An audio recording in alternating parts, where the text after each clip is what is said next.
My name is Rodolfo Miro Felix. I'm a senior here at the University of Georgia studying animal and dairy sciences. Today I will be talking to you about rumen acidosis and the effects on the animal and rumen. What exactly is rumen acidosis and why do we care about it? Rumen acidosis can be defined as a metabolic disorder that, as Jan Hernandez puts it, is a continuum degrees of ruminal acidity. Now how do we get to this acidity or acidification of the rumen? Accumulation of organic acids or volatile fatty acids line and thicken the rumen wall and decrease the absorption of these acids into the animal's bloodstream, therefore inhibiting full absorption of them and entrapping them in the rumen, lowering the pH. Ruminal acidosis impacts animal health, producers' economic return, and efficiency. We can see that the health is impacted of the animal due to this rumen we see over here, which is a classic example of ruminal acidosis. As you see, the papillae of the rumen have been keratinized and have not allowed absorbability of these volatile fatty acids. Producers' economic return is impacted due to the decreased feed intake of the animal, therefore impacting also its efficiency. Now, what causes rumen acidosis? To put it to simple, there are three main causes of ruminal acidosis. One of those is high amounts of grain in a ration. These high amounts of grain in a ration are developed so as to fit the animal's requirements. We see high grain in feedlot rations along with dairy rations. The amount of grain included in these rations is due to the animal's requirements for their production. Feedlot steers are producing a lot of meat, therefore their diet requirements are much higher, along with dairy cows in peak lactation. To upkeep the nutrients lost through milking, they require high caloric diets to upkeep the milk production. Interrupted feeding schedules is also a cause of ruminal acidosis. If an animal goes without feed for longer than it should, and then is placed back on a hot or high grain ration, it may experience some ruminal acidity due to the empty rumen and the inability of the microbes in the rumen to absorb these volatile fatty acids. The third cause of ruminal acidosis is inadequate rumen buffers. We see inadequate rumen buffers in animals that are experiencing a high grain ration. They experience less ruminal buffers due to the decrease in ruminating or cud chewing. Grain has a low NDF fiber, or a measure of chewability. Therefore, the animal does not regurgitate its cud and chew it, therefore depositing back buffers such as sodium bicarbonate into the rumen, which are naturally meant to balance the rumen pH.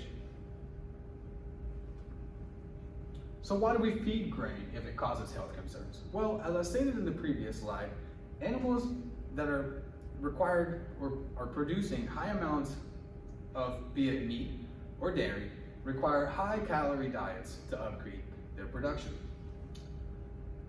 We also see the high energy diets in feedlots so that cattle are allowed to reach market weight and achieve a desirable or prime carcass that we would not see on a roughage diet.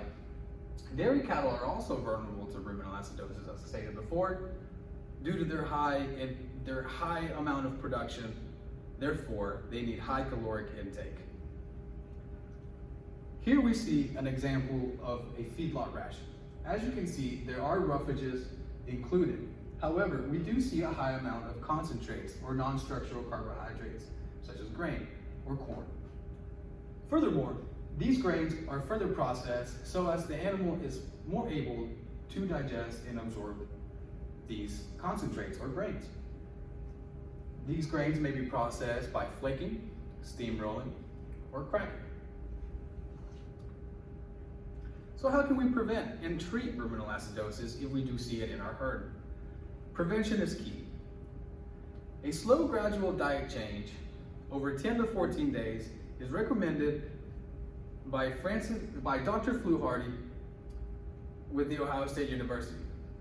This slow, gradual diet change allows the rumen microbes to shift from a semi-lytic microbial population, if they're coming from a forage diet, to shift it into an amylolytic bacteria, which degrade grains and starches more efficiently. But before that, proper ruminal development is key. If a steer is properly managed during the backgrounding phase, once it enters into the feedlot section, it should be able to handle the rations if the rations are administered correctly. Therefore, or as they can, is increasing the grain concentrations in the diet slowly throughout their time. You can treat ruminal acidosis by decreasing the amount of grains and increasing the amount of roughages in the diet.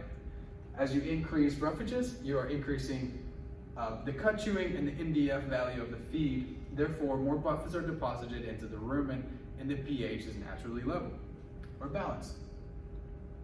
You can also supplement buffers in the diet, such as sodium bicarbonate. These buffers do the same job that the animal's own salivary buffers do. However, we can include them if we don't have the roughages available ourselves. Ruminal acidosis is a key factor in the beef and dairy industry. As the population increases in the world, we will need to increase our production of food. We have seen in the past that grain feeding produces more meat, better meat, and faster, therefore decreasing the amount of time the animal spends on this planet, contributing to the carbon footprint. Therefore, as we achieve a greater population, we will have to pay close attention to ruminal acidosis and how to combat it to increase animal welfare, productivity, and efficiency. Thank you.